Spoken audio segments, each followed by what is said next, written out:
Hey guys, நான் ரொம்ப நாளாக வந்து vlogs போட்டதே இல்லை. ஏன்னா உண்மையாக இப்போ வெளியில் போகிறது ரொம்ப கம்மியாயிட்டு சலூன் விசிட் பண்ணுறது தான் ரொம்ப ஜாஸ்தியாக இருக்குது கிளையன்ஸ்.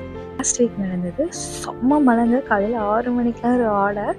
ஸோ எனக்கு அங்கே போயிட்டு அவங்களோட ஃபோட்டோஸ் வந்து எடுக்க முடியல. ஏன்னா அவங்களும் ஹரியில் இருந்தாங்க. ஸோ போயிட்டாங்க. உண்மையுமே எனக்கு சொல்லப்போனால் அதில் மழையை மட்டும் தான் கேப்சர் பண்ண முடிஞ்சுச்சு. நான் போயிட்டு அங்கே முடிச்சுட்டு அதுக்கப்புறமா வந்து சலூனில் நிறைய ஹேர் கட்டிங்ஸ் ஃபுல்லாகவே அன்றைக்கி வந்து லாங் ஹேர் கட்ஸ் வந்துகிட்டே இருந்துச்சு. அதெல்லாம் ஃபினிஷ் பண்ணிவிட்டு இது நெக்ஸ்ட் டே vlog. இது வந்து ஒரு ப்ரைடல் ட்ரெஸ்ஸிங்குரிய vlog. ஸோ எங்களோட பிரைட் கிரிஜா எங்களை ஒரு 3 இல்லை 4 months பிஃபோரே வந்து டிக்டாக்ல பார்த்து புக் பண்ணியிருந்தாங்க. ஸோ புக் பண்ணதுலேருந்து எல்லா சர்வீஸுமே வந்து எங்கள்கிட்ட எடுத்துகிட்டு இருந்தாங்க. ஸோ ஃபைனலி அவங்க எதிர்பார்த்த மாதிரி அவங்களோட லுக் எல்லாமே அவங்களுக்கு ரொம்ப ஹாப்பி. கிரிஜா வந்து ரொம்ப ஸ்லிம்மாக அழகாக இருப்பாங்க. ஸோ அதனால அவங்களோட பாடி டைப்புக்கு ஏற்ற மாதிரி நாங்கள் ஜுவல்ஸ் செட் பண்ணியிருந்தோம். அக்கா என்னை ரொம்ப அழகாக ரெடி பண்ணியிருக்காங்க. நான் நினச்சது வந்து பெர்ஃபெக்டாக ஸோ பண்ணியிருக்காங்க. மார்னிங் ஃபர்ஸ்ட் லுக் முடிஞ்ச பிற்பாடு எங்களுக்கு அவங்களோட இது ஹாலுக்கு விசிட் பண்ண வேண்டியிருந்துச்சு செகண்ட் லுக்குக்கு. ஸோ செகண்ட் லுக்குக்கு எப்பயுமே வந்து ஹரிபரி தான். ஏன்னா 10 minutes தான் டைம் கொடுப்பாங்க.